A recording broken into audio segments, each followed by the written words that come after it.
नमस्कार सभी भाइयों बहनों का आशीर्वाद लेते हुए मैं आज का वीडियो शुरू करता हूं। हमारे एक प्रिय मित्र हैं, नाम है अमित मलिक। आज उन्होंने एक रिक्वेस्ट करी कि भाई आप ना एक टॉपिक पे इस पे जरूर बोलिए कि ये बच्चे बाहर पढ़ने क्यों जाते हैं। तो ये वीडियो उनको समर्पित है और जरा ध्यान से सुने इस बात को। देखिए, जब से दुनिया बनी है नॉलेज का और काम का दोनों का संगम जरूर रहा है। नॉलेज मीन्स लेटेस्ट टेक्नोलॉजी और सेकंड क्या, वे ऑफ डूइंग वर्क।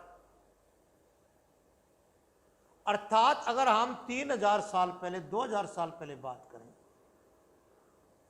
पूरी इंडिया में चाहे चाइना से हो चाहे मिडल ईस्ट से हो, लोग पढ़ने आते थे। और हमारे दो विश्वविद्यालय, पहले का नाम था तक्षशिला, दूसरे का नालंदा।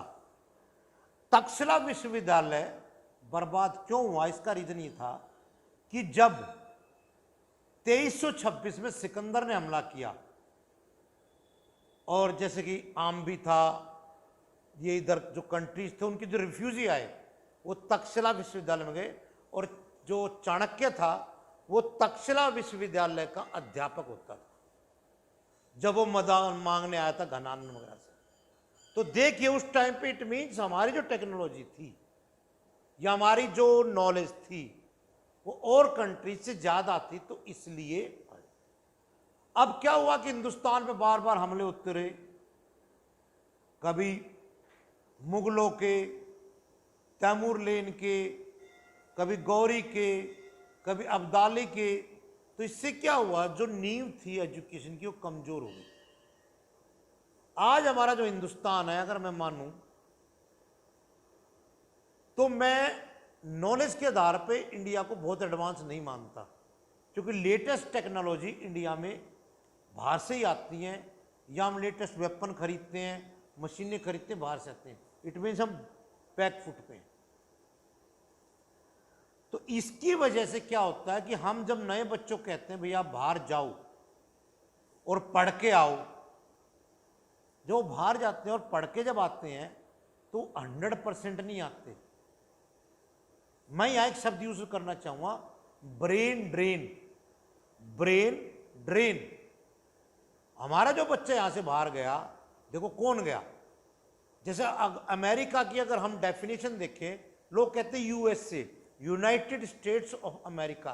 नहीं, मैं ये कहना चाहूंगा अमेरिका की अगर कोई डेफिनेशन है, America is a country of rich and intellectual person. आप जाइए मुंह उठा के, आपको अमेरिका वीजा नहीं देगा। आप कहिए ये लो $20 करोड़, वो आपको कहेगा कम ऑन आइए। दूसरा, आप किसी भी यूनिवर्सिटी के टॉपर हैं, आपको फट से बुला लेगा। तो देखिए उसने दो ही व्यक्तियों को बुलाया, किसको, या तो पैसे वाले को या नॉलेज वाले को। बाकियों को उसने क्या कहा, बाय बाय। तो अब हम चलते हैं ब्रेन ड्रेन। ब्रेन ड्रेन क्या है कि जो हमारे 100 बच्चे यहां से बाहर गए वो 90% वहीं रुक जाते। इसका रीजन है, देखिए हमारे यहां मास ऑफ पॉपुलेशन इंडिया में, और दूसरी बात हमारे सभ्यता भी समझिए या हमारे संस्कार कुछ भी समझिए, जो भी बच्चा नई बात करता है, नई अवेकनिंग की, हम सब उसका मजाक उड़ाते हैं, उसको कहते हैं कि यार ये तो दिमाग से पैदल है। उसको यहां अपनी सोसाइटी में एक उचित स्थान नहीं मिलता। तो गलती से जब वो वापस आता है तो डिफरेंस इन सोसाइटी पाता है अपनी टेक्नोलॉजी डेवलपमेंट में और हमारे यहाँ के लोगों में। तो क्या कहता है, यार यहाँ से तो बड़ी अमेरिका या बाहर कनाडा बाहर ही है, मैं वहीं रहूंगा, वहीं काम करूंगा। तो क्या हुआ, हमारे यहाँ से एक ब्रेन चला गया। अब वो देखो एक ब्रेन क्या तरक्की कर सकता है, उदाहरण देता हूं मैं आपको। हिटलर के टाइम पे आइंस्टाइन ने हार्ड जो वाटर होता है जिससे एटम बम बनता है, इन्होंने बनाया था। हिटलर किस पे जुल्म करता था, ज्यूज पे।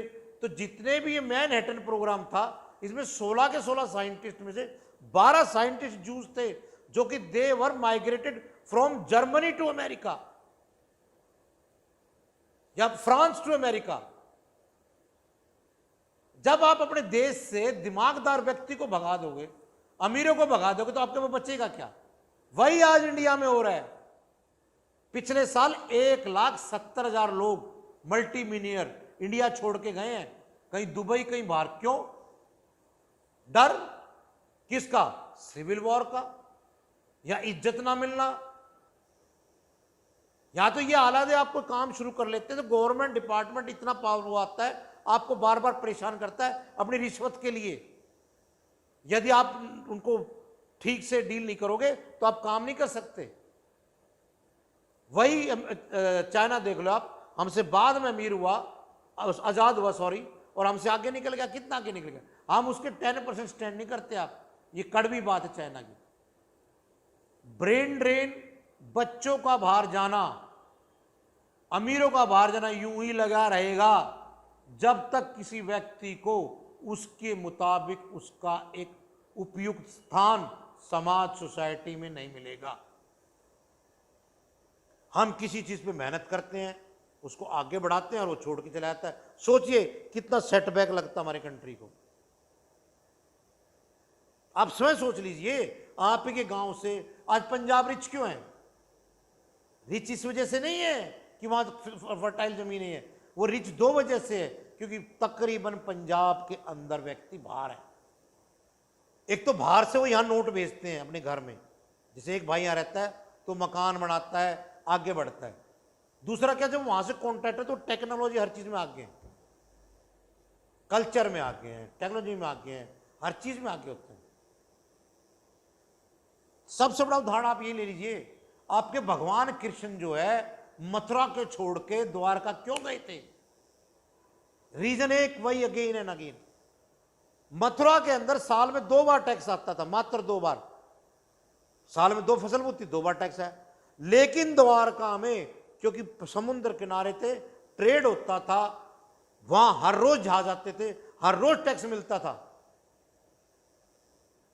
जब तक आप उपयुक्त इज्जत नहीं देंगे बच्चों को, उनको नहीं समझेंगे, तब तक वो वापस नहीं आएंगे।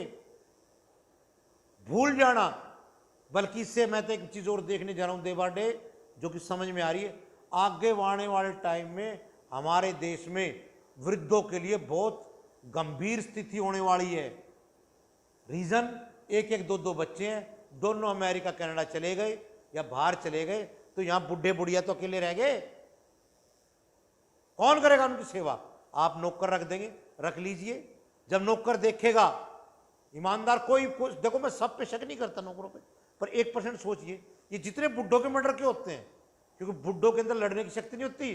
कोई उसका नीयत खराब होती नौकर की, वो उसकी मर्डर कर देता है। आज जितने भी हमारे बुजुर्ग मरते हैं, बड़े बड़े बंगले हैं, एक बुढ़े बुढ़िया अकेले रहते हैं, पेरेंट्स अकेले रहते हैं बेचारे, ओल्ड पेरेंट्स।